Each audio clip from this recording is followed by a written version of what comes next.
Hi, I'm Matt here in Michigan. And I'm Randall here in Texas.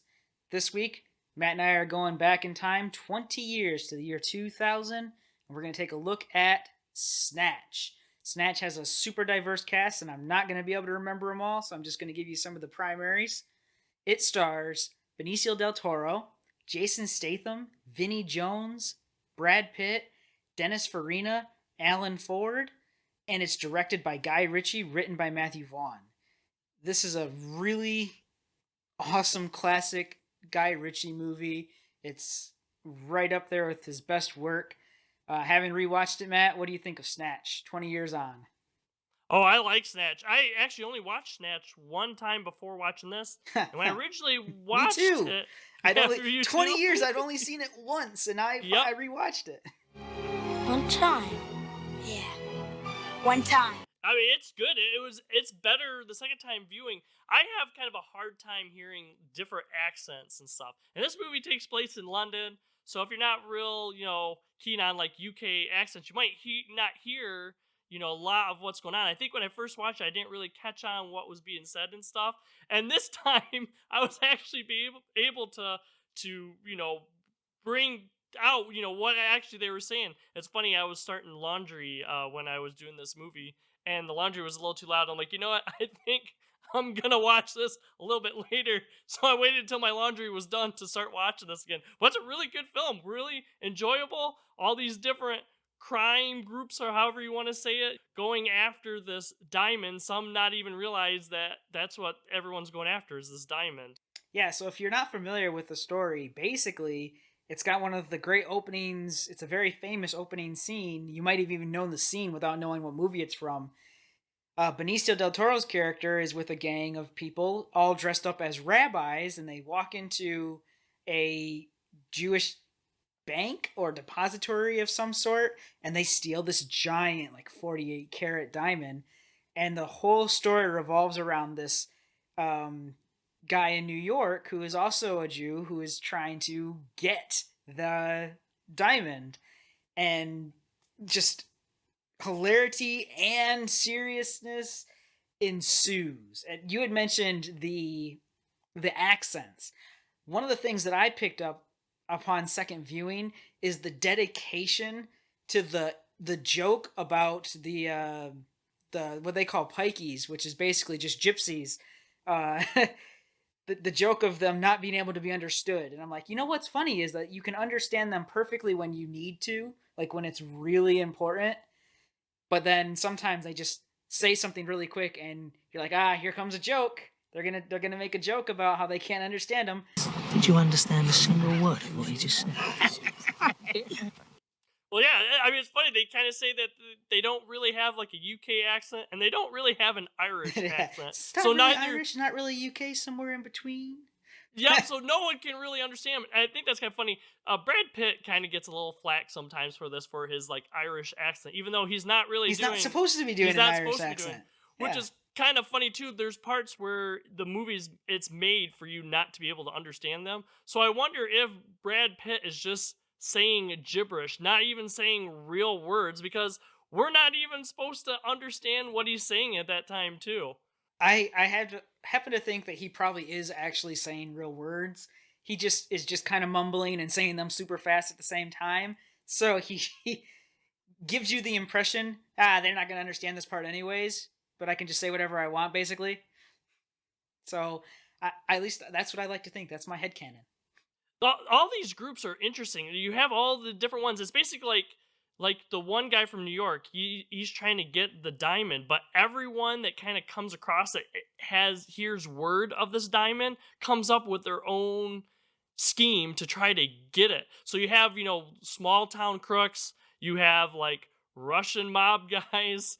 You have people that are do like fights and stuff. That's what they're in charge of, like underground fighting rings and stuff.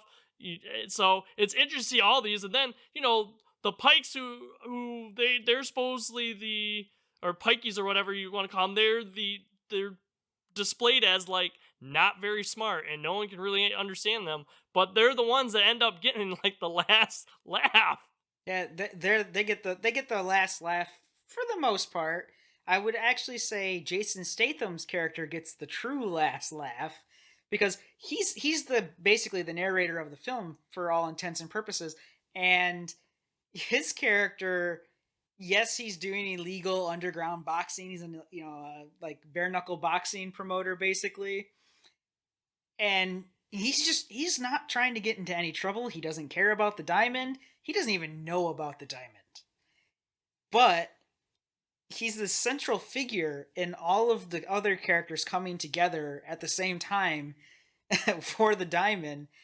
And at the very end, he ends up with the diamond, and then he tries to sell it. He goes to the diamond guy in London and says, "You know anyone that's interested?" And he goes, "I might." And he calls up the guy in New York, you know? So it all comes around. That's one of the beauties of this film. That's actually one of the beauties of Guy Ritchie's latest film, The Gentleman, which I absolutely adored. In fact, if you like Snatch and you haven't seen The Gentleman, go watch The Gentleman. It's now available on video. Get it. It's amazing. Is that small things always come around in this movie to later be a important story point. There's nothing that's done here by accident. Everything's on purpose. Just about everything has like a meaning, later in the film, or means something in this too. It's real well done, and it's entertaining too. It's funny. It is a crime comedy. I mean, there is violence. There is people getting cut up into pieces and fed to pigs. Yeah, I mean, it's violent. Don't get us wrong, but it's also funny. Like there's both. Oh yeah, situational comedy, and also dialogue. Some of the actual dialogue is as humorous too.